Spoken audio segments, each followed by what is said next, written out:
अस्सलाम वालेकुम एवरीवन। बात करते हैं यहाँ पर मार्केट को लेकर के मार्केट की क्या अपडेट और मार्केट का नेक्स्ट मूव क्या रहने वाला है। सो गाइज आज 10 नवंबर है और मंडे का दिन है और इस वीक का फर्स्ट डे है और फर्स्ट डे में ही मार्केट जो है हमें माशाल्लाह ग्रीन देखने को मिल रही है। बीटीसी की बात करें तो बीटीसी इस टाइम ट्रेड हो रहा है $1,06,000 के ऊपर और कल से लेके अभी तक बीटीसी ने $4,000 प्लस का हमें मूव दिया है अपसाइड की तरफ, क्योंकि कल बीटीसी ट्रेड हो रहा था 1,01,000 से $2,000 की रेंज में। और मैं आपको कल बता भी रहा था कि बीटीसी ने अगर नीचे जाना भी हुआ तो मैक्सिमम चला भी गया तो $98,000 तक जाएगा और इससे ज़्यादा नीचे मैं एक्सपेक्ट नहीं कर रहा। और अगर ऑलरेडी ये $98,000 को टच कर चुका है तो फिर अब यहाँ से दोबारा से आपको अपसाइड की तरफ जाता हुआ नजर आएगा, जो कि मैं एक्सपेक्ट कर रहा हूँ कि $1,20,000 इसका नेक्स्ट टारगेट होगा। और बकायदा मैंने आपको इसका लिक्विडेशन चार्ट भी दिखाया था कि मैं एक्सपेक्ट कर रहा हूँ कि जो ऊपर की तरफ लिक्विडिटी है ये बीटीसी लेने आएगा। उस वक्त बीटीसी यहाँ पर था तो ये देखो सारी लिक्विडिटी इसने ले ली है। अब बीटीसी आगे किस तरफ जाने वाला है और मार्केट में क्या कुछ चल रहा है और इस वीक में क्या कुछ होने वाला है, उसके ऊपर हम काफ़ी डिटेल में बात करेंगे। सो इस टाइम अगर आप देखो तो हमें आर्ट्स कन भी हमें काफ़ी जो है ग्रीन देखने को मिले। एसटीआरके की बात करो तो 34% आज के दिन में हमें इसमें पंप देखने को मिला है और डब्ल्यूएलएफआई का कॉइन भी अच्छा पंप हुआ, आयरो भी पंप हुआ और भी कुछ कॉइन्स थे जो हमें अच्छे परफॉर्म करते हुए नजर आ रहे हैं। ये आज के दिन का डाटा है, कल का या परसों की मैं बात नहीं कर रहा। जो कल परसों उन्होंने पंप किया वो अलग बात है। ये आज के दिन में आपको आर्ट्स कॉइन परफॉर्म करते हुए नजर आ रहे हैं। अब क्यों हो रहे हैं, इसके पीछे रीजन क्या है वो मैं आपको बताता हूँ। जैसा कि आप सबको पता ही है कि यूएस गवर्नमेंट पिछले ऑलमोस्ट तकरीबन अक्टूबर के 1 अक्टूबर से लेके 10 नवंबर तक जो है यूएस गवर्नमेंट जो है वो शट डाउन थी। 40 दिन के बाद जो है दोबारा से सेनेट के अंदर दोबारा इसकी वोटिंग की गई कि क्या हमें ये जो हमारा बिल है इसके ऊपर दोबारा डिबेट होनी चाहिए कि नहीं। ये इंपॉर्टेंट चीज़ है जो मैं आपको बताने वाला हूँ। तो वोट हुए हैं, 60 वोट हुए हैं कि यस डिबेट दोबारा होनी चाहिए। 40 वोट हुए हैं कि नहीं, जो फैसला होना था वो हो गया, हमने जो कहना था कह दिया। तो मेजोरिटी ऐसे ही होता है, जिस तरफ ज़्यादा वोट होते हैं उसी तरफ फिर जो है वहाँ पर डिसीजन लेने होते हैं। तो सेनेट में जो 100 मेंबर्स होते हैं टोटल, उसमें से 60 वोट ये हुए हैं कि यस कि डिस्कशन दोबारा होनी चाहिए, डिबेट होनी चाहिए जो बिल पेश किया गया। अब ये जो डिस्कशन वाला मामला है ये अच्छा हुआ है। अब होगा क्या, यूएस गवर्नमेंट का जो दरवाज़ा था ना ओपनिंग का, वो रीओपन हो रहा है। अभी यूएस गवर्नमेंट ओपन नहीं हुई, ना तो एंड हुआ है सारा कुछ। याद रखना, अभी जस्ट सिर्फ इन्होंने दरवाज़ा ओपन किया है, वोटिंग होगी। वो बिल जो इन्होंने पहले पेश किया था उसके ऊपर दोबारा डिबेट होगी। डिबेट होने के बाद फिर से जो चीज़ें फाइनल होंगी उसके ऊपर फिर से सेनेट में वोटिंग होगी। अब वोटिंग में अगर मेजॉरिटी उस बिल को लेकर सब लोग एग्री करते हैं तो फिर वोटिंग होगी। अगर तो मेजॉरिटी वोटिंग हुई, यानी कि 100 है तो अगर 51 वोट या 52 वोट्स अगर इसके हक में आ गए इस बिल के, तो फिर ये बिल पास हो जाएगा और फिर जब ये बिल पास होगा उसके बाद ये जाएगा जी सेनेट से निकल कर, जो आपको पता ही है क्योंकि 2 है यहाँ पर हाउस, एक होता है सेनेट का और दूसरा होता है रिप्रेजेंटेटिव्स। अब जो सेनेट है उसके पास अगर आप देखो 2 पार्टी है, डेमोक्रेटिक है और रिपब्लिकन है। तो रिपब्लिकन के पास जो उधर की सीट है वो 49 है और जो डेमोक्रेटिक है उसके पास 51 है। लेकिन जो रिप्रेजेंटेटिव है उसमें टोटल जो सीट्स हैं वो 435 है, उसमें से 222 रिपब्लिकन के पास है और 213, मतलब जो भी बिल सेनेट से ओके होके आएगा, अगर तो रिपब्लिकन यानी कि डोनाल्ड ट्रंप की गवर्नमेंट को वो सही लगा तो वो ओके करके इसको आगे भेज देंगे और फिर उसके बाद जो है डोनाल्ड ट्रंप जो है उसके ऊपर साइन करेंगे, देन फिर उसके बाद जाके इनके ओवरऑल ऑपरेशन ओपन होंगे। ये सिलसिला होगा। अभी फिलवकत के लिए दरवाजा ओपन कर दिया गया। अच्छा, ये ओपन होता है तो होगा क्या, फायदा क्या क्या होगा। देखो, एक तो ये है कि तकरीबन $1 ट्रिलियन जो है जो मार्केट में स्पेंड किया जाएगा। मतलब ये $1 ट्रिलियन जो कि ऑलरेडी उसने ट्रंप ने अनाउंस किया कि वो $2,000 जितने भी अमेरिकन हैं सिटीजन उनको वो देगा। अब वो कहाँ से देगा, वो ज़ाहिर बात है जो उसने टैरिफ से कलेक्ट किया हुआ है वहाँ से देगा। अच्छा चलो, वो तो अमाउंट आएगी मार्केट में।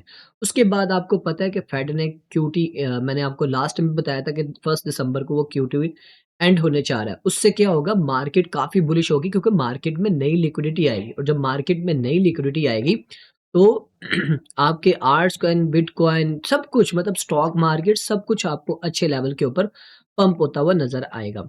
उसी के साथ-साथ बिटकॉइन और आर्ट्स कॉइन के जो ईटीएफ अप्रूवल की जो प्रोसेसिंग थी, वो दोबारा से स्टार्ट होगी और जो कांग्रेस के अंदर इन्होंने क्रिप्टो रेगुलेशन के ऊपर काम करना था, वो भी दोबारा से स्टार्ट होगा। तो ये बहुत बड़ी डेवलपमेंट होने जा रही है आने वाले कुछ हफ्तों के अंदर। तो इससे मार्केट के ऊपर बड़ा ही पॉजिटिव इम्पैक्ट देखने को मिलेगा।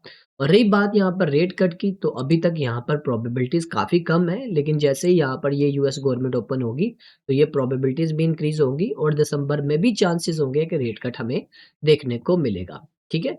रही बात यहाँ पर मार्केट के सेंटिमेंट्स को लेकर, तो अभी भी सेंटिमेंट जो है वो फ़ियर में है, 29 के ऊपर है, लेकिन आज कुछ हल्के-फुल्के हमें अपसाइड की तरफ जाते हुए नज़र आ रहे हैं। अब थोड़ा-सा देख लेते हैं बीटीसी को टेक्निकली तौर के ऊपर। तो देखो बीटीसी, जैसे मैंने आपको बताया था कि बीटीसी के लिए इम्पोर्टेंट ये है कि ये 50 की जो मूविंग एवरेज है, ये कल मैंने आपके साथ जो चार्ट शेयर किया था, इसमें मैंने क्लियर बोला था कि बीटीसी इस 50 की मूविंग एवरेज से ऊपर ये वीकली कैंडल क्लोज कर दे तो बहुत अच्छा होगा, और ऐसे ही हुआ।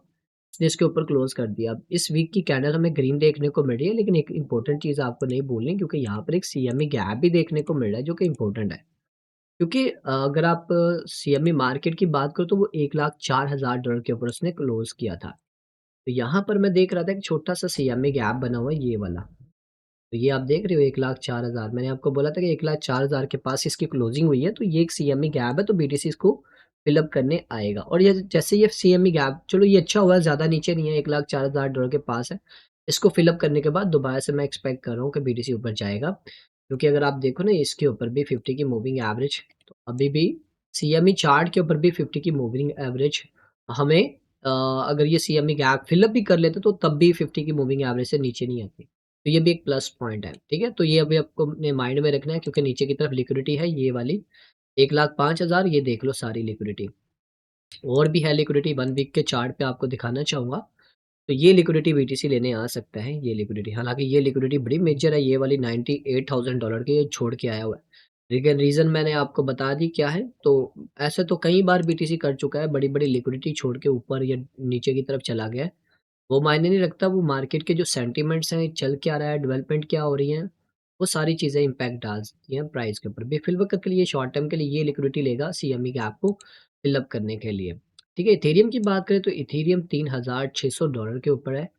अ, हमने देखा इथेरियम में भी हमें पंप देखने को मिला कल के दिन, लेकिन उतना नहीं आया, लेकिन फिर भी अच्छा पंप दिया इसने। 3,000 ऑलमोस्ट तकरीबन $3,400 से ऑलमोस्ट तकरीबन $3700 की रेंज में आया, 650 तक।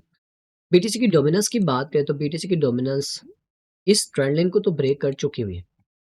लेकिन अगर आप देखो यहाँ पर अभी भी ये चीज़ जो मुझे यहाँ पर नज़र आ रही है पॉज़िटिव है, ये जो 50 की मूविंग एवरेज है, इसको इसने ब्रेक किया हुआ है। ये बहुत बड़ा प्लस पॉइंट है, और ये इस चीज़ का साइन भी है कि इसको रीटेस्ट कर चुका है। ठीक है? ये जो बीटीसी की डोमिनेंस है, इसको रीटेस्ट कर चुकी है, और मैं एक्सपेक्ट कर रहा हूँ कि बीटीसी की डोमिनेंस आने वाले दिनों में बहुत बुरे तरीके से नीचे गिरने वाली है। और जब ये नीचे गिरेगी, फिर आपको आर्ट्स को उनकी समझ नहीं आएगी, कैसे-कैसे आपके आर्ट्स कन पंप हो रहे होंगे, ठीक है? अभी तो आपको नहीं ना फ़ील हो रहा। देखो ना, एग्ज़ाम्पल आपके सामने आईसीपी, किसी को पता था आज से 10 दिन पहले ये कॉइन $2.80 के ऊपर था, और ये 2x कर गया है। 2x कर गया ये कॉइन, जिन्होंने भी इसको बाय किया था। देखो 300% के करीब ये गया है, ठीक है? तो ये छोटी अमाउंट नहीं होती, एक ह्यूज अमाउंट थी जिन्होंने भी इसको बाय करके रखा हुआ था।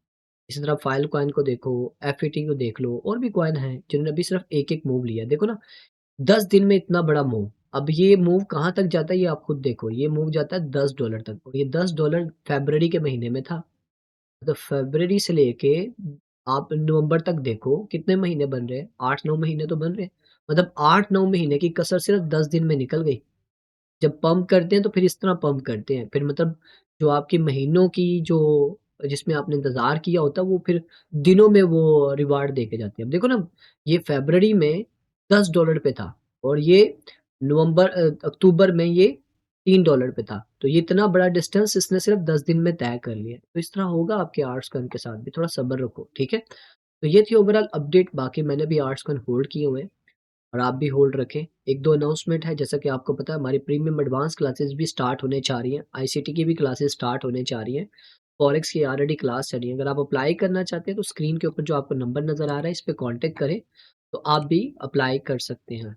और इसके अलावा अगर आपको हमारे स्पॉट एंड फ्यूचर के फ्री सिग्नल चाहिए, जिसमें हम डेली बेसिस के ऊपर आपको स्पॉट एंड फ्यूचर के सिग्नल्स दे रहे हैं, कोई फीस नहीं रखी हुई है। अगर आप इन ग्रुप का हिस्सा बनना चाहते हो, जिससे आप अपने फंड को सिक्योर करो और अपने फंड से फंड को 2x 3x तक लेके जाओ। तो यहाँ पर हम ट्रेड्स दे रहे हैं, आप हमारे ट्रेड्स को फॉलो कर सकते हो। करना क्या है, आपको इस वीडियो के डिस्क्रिप्शन में बिंकेक्स का लिंक मिलेगा, उस लिंक से अपना अकाउंट बनाओ, डिपॉजिट करो और हमें स्क्रीनशॉट भेजो, हम आपको इस ग्रुप में ऐड करेंगे। भाई और कितनी सर्विस आपको चाहिए, जितनी को हम सर्विस दे रहे हैं कोई भी मार्केट में नहीं दे रहा, तो फ़ायदा उठा लो। तो मिलते हैं गाइस नेक्स्ट वीडियो में, अपना ख्याल रखो, टेक केयर, अल्लाह हाफ़िज़।